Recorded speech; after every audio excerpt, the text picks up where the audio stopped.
जी तो welcome back to the channel. तो आज की इस वीडियो में हम यूनिट नंबर 8 डिस्कस करेंगे। वर्बल्स, इन्फिनिटिव्स लिख दिया इसको, असल में ये नॉन फाइनाइट या नॉन फाइनाइट वर्ब्स होते हैं। ठीक है, ऐसे वर्ब्स जो वर्ब्स की तरह एक्शन नहीं करते। ठीक है, ये मैं लिखना चाह रहा था, नॉन फाइनाइट वर्ब्स। ठीक है, उनको हम बोलते हैं वर्बल्स।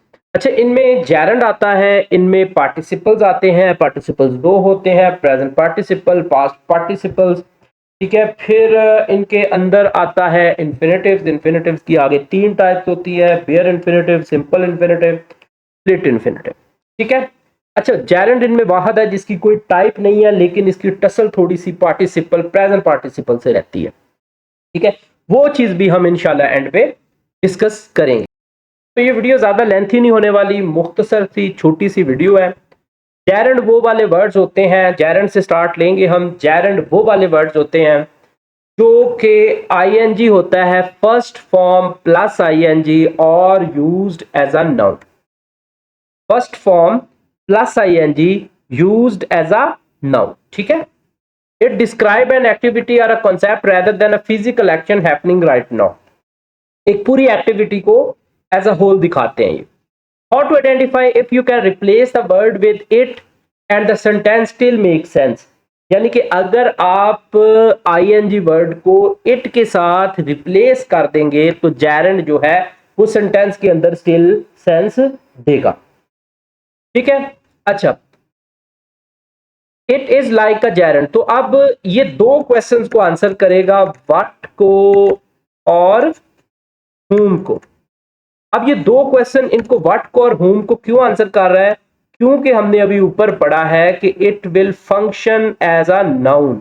जब कोई चीज नाउन की तरह फंक्शन करेगी तो ऑब्वियसली वो व्हाट और whom को आंसर तो करेगी। ठीक है, तो इसलिए इसको हम कहेंगे कि व्हाट एंड whom को आंसर करेगा ये। अच्छा, आप देखते हैं इसकी एग्जांपल्स को।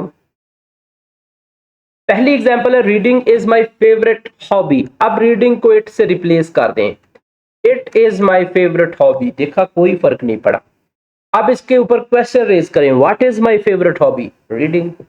She enjoys swimming in the morning. She enjoys it in the morning. She enjoys what? Swimming in the morning. ठीक है, teaching requires a lot of patience. हाँ, ये मुझसे बेहतर कौन जानता है। They practice speaking English. ठीक है, they practice speaking, they practice what? Speaking English. अब आप बच्चे सोचेंगे कि यहां पर तो सर जी सीधा सीधा स्पीकिंग जो है वो इंग्लिश को मॉडिफाई कर रहा है। तो हमारे टीचर ने तो हमें बताया कि जब ये नाउन से पहले आए तो ये पार्टिसिपल है, नाउन के बाद आए या फिर नाउन की जगह खुद आ जाए तो ये जैरंड है। नहीं बेटा, ऐसा नहीं है। दे प्रैक्टिस्ड स्पीकिंग इंग्लिश। ठीक है, दे प्रैक्टिस स्पीकिंग एक्चुअली। ठीक है, इंग्लिश एक टूल है, यहाँ पे वर्ड का स्ट्रेस जो है वो स्पीकिंग पे आ रहा है। They practice what? स्पीकिंग, बोलना। कौन सी लैंग्वेज? इंग्लिश। ठीक है, smoking is strictly prohibited here. ठीक है, smoking, what is smoking? I hope so यहाँ पे आपको जैरंड कवर हो गया होगा। कुछ बच्चे कंफ्यूज भी होंगे, उनको लग रहा होगा कि ये तो बस नहीं समझ आई बात। नहीं, आगे एंड पे जैरंड और पार्टिसिपल को, प्रेजेंट पार्टिसिपल को कंपेयर करेंगे हम दोनों को, वहां पे इंशाल्लाह आपको जो बात नहीं समझ आई वो भी समझ आ जाएगी। फिर आ जाता है जी हमारे पास participle. Participle is a verb form used as an adjective. ये एडजेक्टिव के तौर पर यूज होता है to describe a noun, noun की क्वालिटी बताएगा और ये एडजेक्टिव के साथ रिप्लेस हो जाएगा। सबसे बड़ी बात देखें, दे प्रैक्टिस स्पीकिंग इंग्लिश। ठीक हो गया। अब यहां पे ये स्पीकिंग किसी भी तरह एडजेक्टिव के साथ रिप्लेस नहीं हो रहा। ठीक है, आगे आप ये एडजेक्टिव के साथ रिप्लेस हो जाएगा। मैं आपको करके दिखाता हूं अभी सेंटेंसेस में। It describe something. पहले हम डिस्कस करेंगे प्रेजेंट पार्टिसिपल, जिसका जैरंड के साथ कंपेयर करके आपने समझना है। A participle is a verb form used as an adjective. ये सॉरी हमने पढ़ लिया। It describe something that is causing a feeling और इज एक्टिविटी डूइंग समथिंग।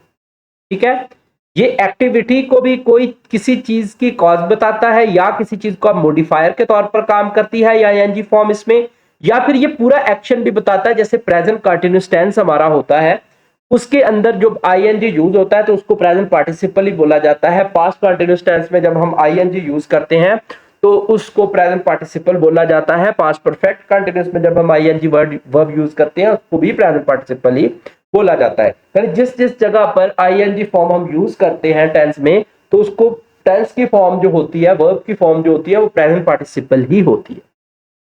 अब देखें example, the crying baby woke up the neighbourhood. अब इसको replace कर लें किसी भी एडजेक्टिव के साथ। The naughty baby walk up the neighbourhood, the ugly baby walk up the neighbourhood, ठीक है। The overwhelmed baby walk up the neighbourhood, ठीक है। अब ये जितनी भी मैंने एडजेक्टिव यहां पर पुट किए वो इसके अंदर मीनिंग दे रहे हैं। इट का मतलब है कि ये व्हाट काइंड या विच को आंसर कर रहा है। अगर ये एज अ पार्टिसिपल आएगा तो ये व्हाट काइंड या विच को आंसर करेगा जब भी ये एज अ एडजेक्टिव आएगा, ठीक है। आई सा शाइनिंग स्टार, आई सा इल्यूमिनेटिंग स्टार, कोई भी एडजेक्टिव यहां पे लगा दे। आई सा good star in the sky, I star dark star, white star in the sky, ठीक है। It was an exciting cricket match, it was a good cricket match, it was a wonderful cricket match. कोई भी adjective यहां पे put करें वो meaning देगा। The barking dog scared the thief, the black dog scared the thief, ठीक है। We watch the rising sun, we watch the yellow sun, ठीक है। कोई भी एडजेक्टिव इस जगह पे पुट करें वो मीनिंग कन्वे करेगा, ठीक है। तो इस ये डिफरेंस होता है गैरल्ड और उसके अंदर। आगे एक कंपैरिजन के लिए भी फाइल मैंने बनाई है, ये नीचे आपको नजर आ रही होगी, ठीक है। पास्ट पार्टिसिपल को डिस्कस करने से पहले इन दोनों का कंपैरिजन करते हैं, फिर पास्ट पार्टिसिपल की तरफ जाते हैं। अच्छा, फीचर क्या है जी जेरेंड वर्सेस पार्टिसिपल? फीचर क्या है जी? ग्रामेटिकल फंक्शन क्या है जी? कोर क्वेश्चन है, ठीक है। कोर क्वेश्चन ये फंक्शन करता है as a noun core question, इसमें व्हाट होता है ज्यादातर। और ये प्रेजेंट पार्टिसिपल क्या करता है? एडजेक्टिव के तौर पर फंक्शन करेगा या फिर पार्ट ऑफ टेंस होगा, यानी प्रेजेंट कंटीन्यूअस, पास्ट कंटीन्यूअस, जो मैंने ऊपर एग्जांपल दे दिया। कोर क्वेश्चन है what kind which are doing what, ठीक है।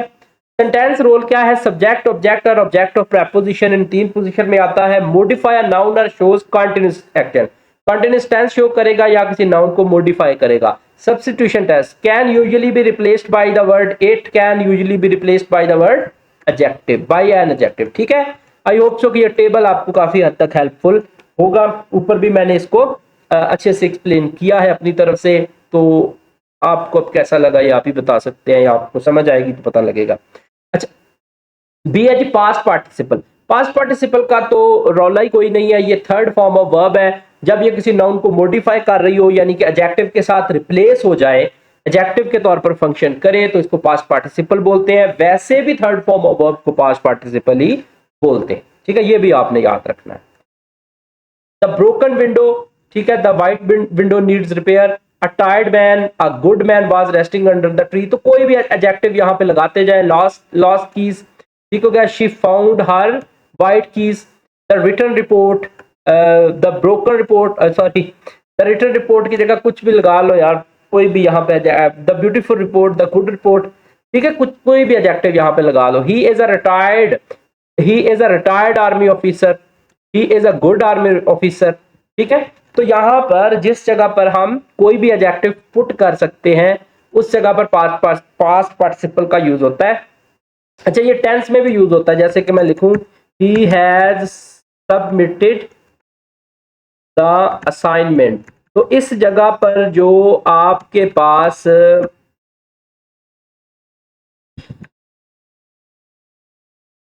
सबमिटेड है ना, ये भी यहाँ पे पास्ट पार्टिसिपल ही है, चाहे ये किसी नाउन को मॉडिफाई नहीं कर रहा, लेकिन ये as a part of verb आ रहा है, ठीक है। तो ये आपके पास पार्टिसिपल था। उसके बाद चलते हैं जी इन्फिनेटिव्स की तरफ। इन्फिनेटिव का रौला इन दोनों से क्लियर है, उसमें two plus first form of verb आएगी। ये एज एन एडजेक्टिव भी यूज होता है, एज अ वर्ब भी यूज होता है, ठीक है। किसी भी तरीके से ये फंक्शन कर सकता है। अच्छा, an infinitive is the base form of a verb. Base form का मतलब होता है first form of a verb, usually replaced by the word to, ठीक है। यूजुअली प्रीसीडेड, सॉरी रिप्लेस नहीं, प्रीसीडेड बाय द, यानी इससे पहले टू आ रहा होगा। It act as a noun, ये नाउन की तरह फंक्शन करता है, एडजेक्टिव की तरह फंक्शन करता है, एडवर्ब की तरह फंक्शन करता है। To err is a human, what is a human to err, तो यहाँ पे नाउन की तरह फंक्शन कर रहा है। I want to play football today, I want to play football today, यहाँ पे एडवर्ब की तरह आंसर कर रहा है, ठीक है। She decided to learn French, ठीक है, यहाँ पे एडजेक्टिव की तरह फंक्शन कर रहा है। It is easy to identify sentence types, he came here to meet his friend, why he came here adverb की तरह फंक्शन कर रहा है, ठीक है। तो ये आपके पास इन्फिनेटिव्स होता है, two plus first form of verb, इसी को सिंपल इन्फिनेटिव भी बोलते हैं।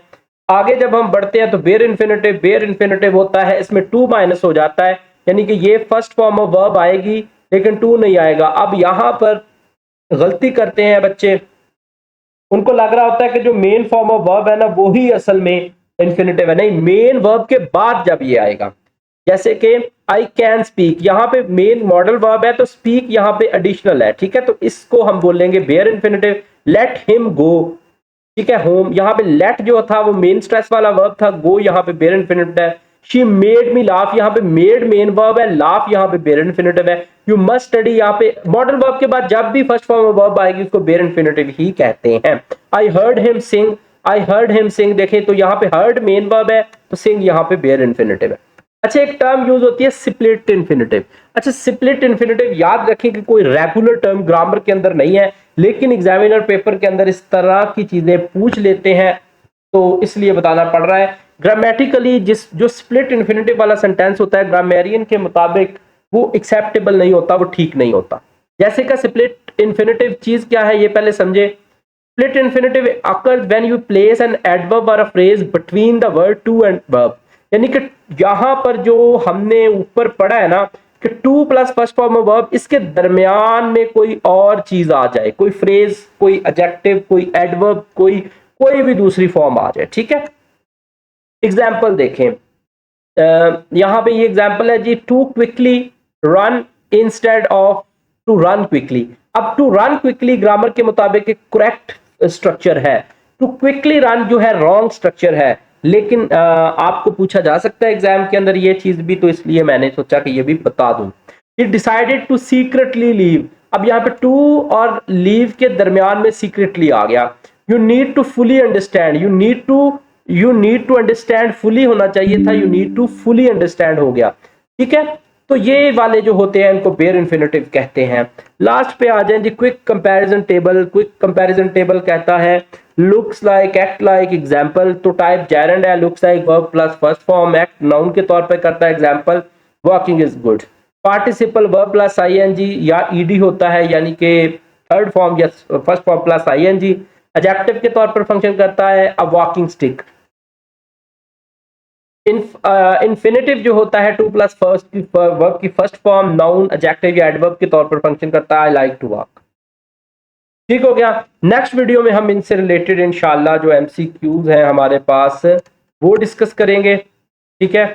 तो तब तक के लिए आपने अपना बहुत सा ख्याल रखना है और इस वीडियो को दोस्तों के साथ शेयर करें। अल्लाह हाफिज।